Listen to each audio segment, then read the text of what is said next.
Assalamu alaikum students, how are you? Hope you will be fine inshallah. Let's come to the studies. All of you open your books, page number 67. Students, as you know, we were reading about pious caliphate, and today we will start from the third caliph, Hazrat Usman रज़ियल्लाहु ताला अन्हो. Time duration है उनके rule का 644 to 656. 644 में जैसे कि previous lesson में हमने पढ़ा था, हजरत उमर रज़ियल्लाहु ताला अन्हु को शहीद किया गया और उनके खिलाफत का दौर ख़त्म हुआ 644 में. लेकिन अपनी शहादत से पहले ही वो तकरीबन 6 लोगों को नामजद कर चुके थे कि उनके साथ अगर कोई ऐसा सानिया पेश आता है तो फिर उनके बाद जो खलीफा बनेंगे वो इनमें से कोई एक होंगे जो आपस में रजामंदी से आप लोग सेलेक्ट करेंगे. So the third caliph was हजरत उस्मान रज़ियल्लाहु ताला अन्हु. The 6 people nominated by Hazrat Umar included Ali, Usman, Zubair, Talha, Saad bin Abi Waqqas and Abdur Rahman bin Auf. ये 6 सहाबे कराम थे जिनको नॉमिनेट किया था हजरत उमर रज़ियल्लाहु ताला अन्हु ने. All of them were companions of the Prophet, peace be upon him, and distinguished personalities. ये सब के सब हुजूर सल्लल्लाहु अलैहि वसल्लम के साथी थे, सहाबे कराम थे और बहुत ही मुनफरिद शख्सियत के मालिक थे. बहुत ज़बरदस्त क्वालिटी थी इनकी शख्सियतों में. Amongst them, Hazrat Usman रज़ियल्लाहु ताला अन्हु became the third caliph. He was 70 years old at that time. इन 6 सहाबा कराम में से हजरत उस्मान रज़ियल्लाहु ताला अन्हु को खलीफा मुंतखब किया गया और जिस वक्त आप खलीफा बने उस वक्त उनकी उम्र 70 years थी, 70 साल थी. हजरत Usman was known for his generosity and leniency. सबसे ज्यादा मशहूर थे हजरत उस्मान किस लिए?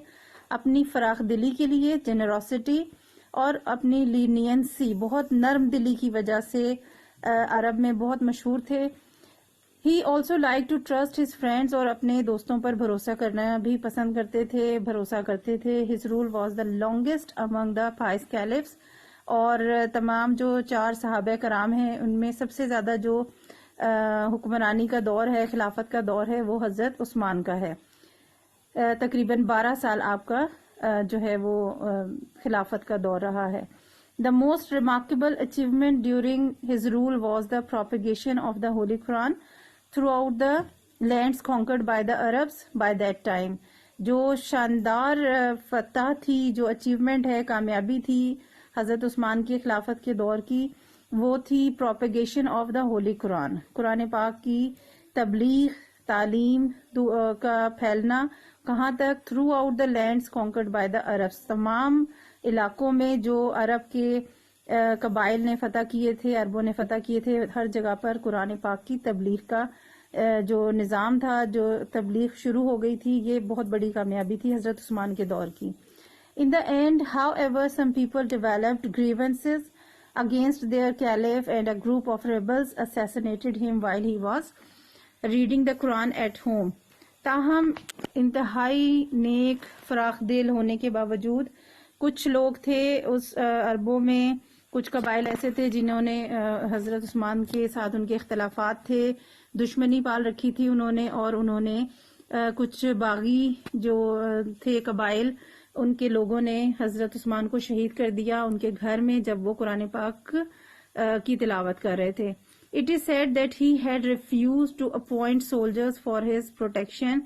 ये कहा जाता है कि उन्हें बताया गया था कि जो कुछ लोग हैं जो आपके दुश्मन बन गए हैं और आप पर हमला भी कर सकते हैं, लेकिन हजरत उस्मान ने रिफ्यूज कर दिया था कि अपनी हिफाजत के लिए वो किसी किस्म के कोई सिपाही या कोई गार्ड नहीं रखेंगे. Although he knew that rebels were about to invade his home, यहाँ तक कि उनको पता चल गया था कि किसी वक्त भी बागी उन पर हमलावर हो सकते हैं, हमला कर सकते हैं उनके घर में भी.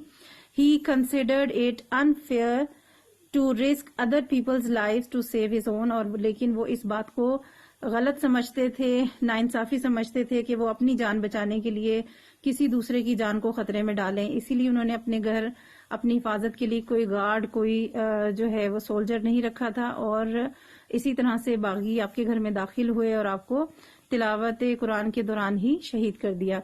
यहाँ एक पिक्चर नजर आ रही है आपको पेज नंबर 66 पे लेफ्ट पे. ये this copy of the Quran is believed to be one of the oldest. یہ جو آپ کو نظر آ رہی ہے یہ قرآن کی ایک کاپی ہے جو بہت پرانی ہے, compiled during Caliph Usman's reign, اور یہ سمجھا جاتا ہے کہ یہ حضرت عثمان کے دور میں کمپائل کی گئی تھی, تیار کی گئی تھی.